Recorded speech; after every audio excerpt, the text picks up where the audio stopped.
एक बार एक कुत्ते ने मुर्गे को ताना मारा कि तुम सुबह 4 बजे गांव को जगाना शुरू कर देते हो, बांग देना शुरू कर दे हो, तुम जानते हो तुम्हारा भविष्य क्या है? तुम 8 बजे कटकर नाश्ते की प्लेट में मिलोगे। अच्छा, मुर्गे का भविष्य इसके सिवा है भी क्या? लेकिन कुत्ता ताना मारे मुर्गे को तो मुर्गा चुप नहीं रहता। मुर्गे ने कहा, हाँ मानता हूं मेरा भविष्य 8 बजे कटकर नाश्ते की प्लेट में आ जाना है। मैं गांव को जगाना इसलिए नहीं छोड़ता क्योंकि मेरी मौत को दुनिया में कोई भी कुत्ते की मौत नहीं कहता। क्या बात है। काश्मीर जो खुद सूरज के बेटे की राजधानी थी, डमरू वाले शिव शंकर की जो घाटी कल्याणी थी, काश्मीर जो भूमंडल का स्वर्ग बताया जाता था, जिसकी मिट्टी को दुनिया में अर्घ चढ़ाया जाता था, काश्मीर जो भारत माता की आंखों का तारा था, काश्मीर जो लाल बहादुर को प्राणों से प्यारा था, काश्मीर वो डूब गया था अंधी गहरी खाई में, फूलों की घाटी रोती थी मरघट की तन्हाई में, फूलों की घाटी। सल्यूट करता हूं आप, सल्यूट करता हूं। इतने थके हुए विष्णु सक्सेना के खूब थकाने के बाद भी आप ताली बजाने लायक बच गए। क्या बात है।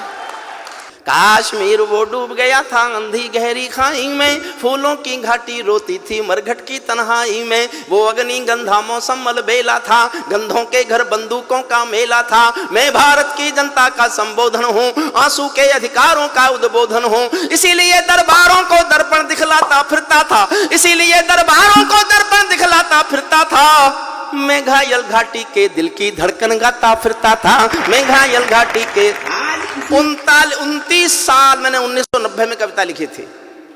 और आदरणीय कठेरिया जी, आपको जानकर आश्चर्य होगा, इस कविता को मैंने 1990 में जब सबसे पहली बार लिखा तो मेरे पहले श्रोता थे श्रद्धेय अटल बिहारी वाजपेयी और श्रद्धेय लालकृष्ण अडवाणी।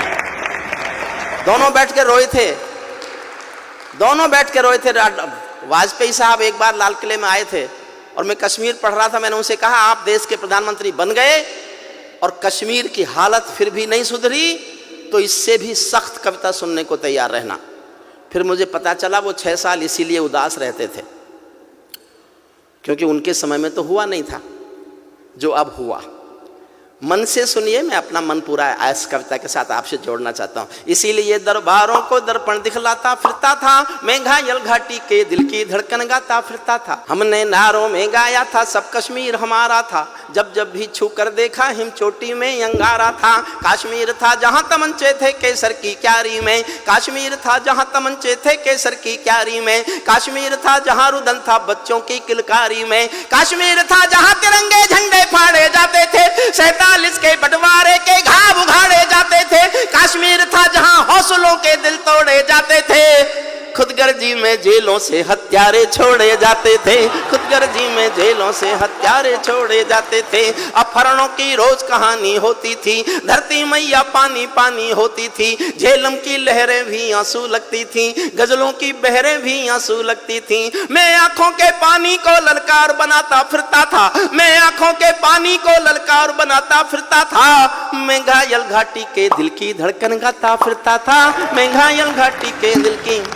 काश्मीर था जहां गर्द में चंदा सूरज तारे थे, झरनों का पानी रक्तिम था झीलों में अंगारे थे, काश्मीर था जहां फिजाएं घायल दिखती रहती थी, गर्म हवाएं घाटी का राशि फल लिखती रहती थी, काश्मीर था जहां दरिंदों की मनमानी चलती थी, घर घर में एक 56 की दर्द कहानी चलती थी, काश्मीर था जहां हमारा राष्ट्रगान शर्मिंदा था, समर्थन करना जी भर के करना, काश्मीर था जहां हमारा राष्ट्रगान शर्मिंदा था, भारत माँ को गाली देकर भी खलनायक जिंदा था, भारत माँ को गाली देकर भी खलनायक जिंदा था, काश्मीर था जहां देश का सिर झुकाया जाता था। और जिस दिन ये घटना घटी मैंने उस दिन पंक्ति लिखी थी, समझ जाओ किसी को पिछली याद हो तो समर्थन करना। काश्मीर था जहां देश का मान गिराया जाता था, मस्जिद में गद्दारों को खाना भिजवाया जाता था, गूंगा बहरापन ओढ़े सिंह, गूंगा बहरापन ओढ़े सिंहासन था, गूंगा बहरापन ओढ़े सिंहासन था, लूले लंगड़े संकल्पों का भाषण था, फूलों की घाटी लाशों की मंडी थी, फूलों की घाटी लाशों की मंडी था, अनुशासन का पूरा दौर शिखंडी था, अनुशासन का पूरा दौर शिखंडी था, मैं इसको ही कायरता की लाश उठाता फिरता था, मैं घायल घाटी के दिल की धड़कन गाता फिरता था, मैं घायल घाटी के दिल की। हमको दो आंसू नहीं आते थे अनहोनी घटना पर। 89 में 4.5 लाख कश्मीरी पंडित कश्मीर से मारपीट कर निकाले गए, उनकी बेटियों के साथ बलात्कार किए गए, संपत्ति छीनी गई, घरों में आग लगाए गए। अपने दिल पर हाथ रखकर सोचना, क्या दुनिया के इतिहास में इससे बड़ी कोई मॉब लिंचिंग हुई है क्या?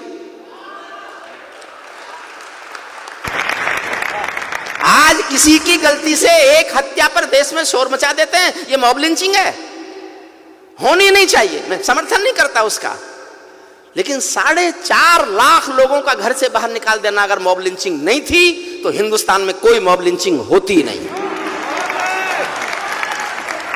हमको दो आंसू नहीं आते थे, मेरा साथ देना, मैं इतिहास खोल रहा हूं। हमको दो आंसू नहीं आते थे अनहोनी घटना पर, थोड़ी सी चर्चा होती थी बहुत बड़ी दुर्घटना पर। राजमहल को शर्म नहीं थी, घायल होती छाती पर। भारत मुर्दाबाद लिखा था श्रीनगर की छाती पर, मन करता था फूल चढ़ा दूं लोकतंत्र की अर्थी पर। भारत के बेटे निर्वासित हो गए अपनी धरती पर, भारत के बेटे निर्वासित हो गए अपनी धरती पर। वे घाटी से खेल रहे थे गैरों के बलबूतों पर, जिनकी नाक टिकी रहती थी पाकिस्तानी जूतों पर। कश्मीर को बंटवारे का धंधा बना रहे थे वे, कश्मीर को बंटवारे का धंधा बना रहे थे वे। जुगनू को बैसाखी देकर चंदा बना रहे थे वे, फिर भी खून सने हाथों को न्योता था दरबारों का। जैसे सूरज की किरणों पर कर्जा हो अंधियारों का, जैसे सूरज की किरणों पर कर्जा हो अंधियारों का। कुर्सी भूखी थी नोटों के थैलों की, कुर्सी भूखी थी नोटों के थैलों की। कुलवंती दासी हो गई रखेलों की। एक नाम लेता हूं कविता में, उसका नाम सुनकर आपके दिल में आदर की, प्यार की, सम्मान की हिलोर उठे तो उस हिलोर को तालियों में बदल देना। कुर्सी भूखी थी नोटों के थैलों की, कुलवंती दासी हो गई रखेलों की। घाटी आंगन हो गई खूनी खेलों की, बहुत जरूरत थी सरदार पटेलों की, बहुत जरूरत थी सरदार पटेलों की। मैं घाटी के आंसू का संतरास मिटाता फिरता था, मैं घायल घाटी के दिल की धड़कन गाता। एक छंद पढ़ रहा हूं साहब। भारत मां को इस समय सोने दो, बड़ी मुश्किलों से इस बहादुर सरकार की कोशिशों के बाद भारत मां सुकून से सोने की हालत में आ गई। वाह वाह वाह वाह वाह, बहुत बढ़िया। मैं एक छंद पढ़ रहा हूं। जब चौराहों पर हत्यारे महिमा मंडित होते थे, जब चौराहों पर हत्यारे महिमा मंडित होते थे, भारत मां की मर्यादा के मंजर खंडित होते थे। जब कृष भारत के नारे थे गुलमर्गा की गलियों में, शिमला समझौता जलता था बंदूकों की नलियों में। तो केवल आवश्यकता थी हिम्मत की खुददारी की, तो केवल आवश्यकता थी हिम्मत की खुददारी की। 56 इंची सीने में ही आशा थी दमदारी की, 56 इंची सीने, 56 इंची सीने से ही आशा थी 56 इंची सीने से ही आशा थी दमदारी की। संविधान को बदल दिया है घाटी गैर नहीं होगी, जहां तिरंगा नहीं मिलेगा उनकी खैर नहीं होगी, जहां तिरंगा नहीं मिलेगा। प्रणाम करता हूं आपको साहब, क्या बात है। इसीलिए आवश्यकता थी हिम्मत की खुददारी की, 56 इंची सीने से ही आशा थी दमदारी की। संविधान को बदल दिया है घाटी गैर नहीं होगी, जहां तिरंगा नहीं मिलेगा उनकी खैर नहीं होगी। जिनको भारत की धरती न भाती हो, भारत के झंडों से बदबू आती हो, जिन लोगों ने मां का आंचल फाड़ा हो, दूध भरे सीने में चाकू गाड़ा हो, मैं उनको चौराहों पर फांसी चढ़वाता फिरता था। मैं घायल घाटी के दिल की धड़कन गाता फिरता था, मैं घायल घाटी के दिल की। अंतिम छंद पढ़ता हूं। अभी उधर से बयान आते हैं हमारे पास 1 पाव का एटम बम है, हमारे पास आधी किलो का एटम बम है। देखिए साहब, मैं बोलना नहीं चाहता, सांसद जी आपसे अनुमति लेकर आपसे माफी मांग के बोलता हूं, और ये मैंने बहुत दुखी होकर बोला, ऐसे नहीं बोला। रोज डराता है हमको एटॉमिक युद्ध होगा, एटॉमिक युद्ध होगा। मैंने कुछ मेरे दोस्त साइंटिस्ट हैं उनसे पूछवाया कि मान लो एटॉमिक युद्ध हो ही जाए, क्योंकि उसका भरोसा क्या? जो दुनिया में किसी के भरोसे लायक नहीं है, हमारे लायक तो होगा ही क्या? मान लो हो ही जाए तो क्या होगा? बोले जी दोनों देशों के 25-25 करोड़ लोग मर जाएंगे। मैं एक दिन सोचता रहा, और जब उसी दिन शाम को मैंने उनके एक मंत्री का बयान सुना कि हम एटॉमिक युद्ध कर सकते हैं, तो मैंने कहा कि होने दो, होने दो, हम 25 करोड़ मरने को तैयार हैं, तुम तो रेगिस्तान हो गए। बचा क्या? अगर तुम अपने को पूरा मिटाकर हमारे थोड़े से कम कर दो तो हमें कोई नुकसान नहीं है। हमको जनसंख्या नियंत्रण कानून लाने की भी जरूरत नहीं है। फिर अंतिम पंक्तियां सुन लीजिए। अमरनाथ को गाली दी थी भीख मिले हथिया। ये अच्छी बात नहीं है जो मैं कह रहा हूं, लेकिन दुखी होके कह रहा हूं। अमरनाथ को गाली दी थी भीख मिले हथियारों ने, अमरनाथ को गाली। अंतिम पंक्ति पर और जोश देना, फिर तय करेंगे कि आगे क्या करना है। अमरनाथ को गाली दी थी भीख मिले हथियारों ने, चांद सितारे टांक लिए थे खून लिपि दीवारों ने, इसीलिए नाकाम रही है कोशिश सभी उजालों की, क्योंकि ये सब कठपुतली है रावलपिंडी वालों की। अंतिम एक चुनौती दे दो सीमा पार पड़ोसी को, गीदड़ कायरता ना समझे सिंहों की खामोशी को। हमको अपने खट्टे मीठे बोल बदलना आता है, हमको अब भी दुनिया का भूगोल बदलना आता है, हमको अब भी दुनिया का भूगोल।